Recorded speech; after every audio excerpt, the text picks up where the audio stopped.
বৈষম্য বিরোধী ছাত্র আন্দোলনে আহত নিহতের প্রতিটি ঘটনা মানুষের বিবেককে নাড়া দিয়ে যায়। শুধু ছাত্র নয়, মৃত্যু বা আহতের তালিকায় আছেন বিভিন্ন পেশার মানুষ, যাদের অনেকে বেঁচে থাকলেও হাসপাতালে কাতরাচ্ছেন। তাদের কারো চোখ নেই, হাত নেই, পা নেই, আবার অনেকের মাথায় গুলি খেয়েও নিদারুণ কষ্ট নিয়ে বেঁচে আছেন। তেমনই এক শিক্ষার্থীর নাম ইমরান।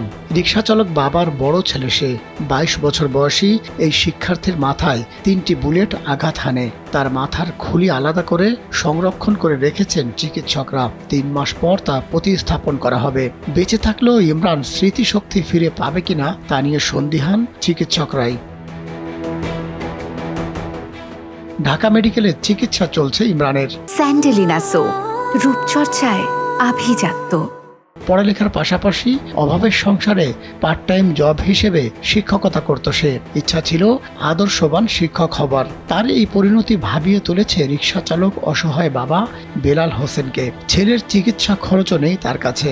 ইমরান সুস্থ না হলে তার সংসারে কে হাল ধরবে, এ নিয়ে মহা চিন্তায় ইমরানের বাবা। ইমরানের বাড়ি জামালপুর জেলার মাদারগঞ্জ উপজেলার চর সুখনগরী তালতলা মোড়ে।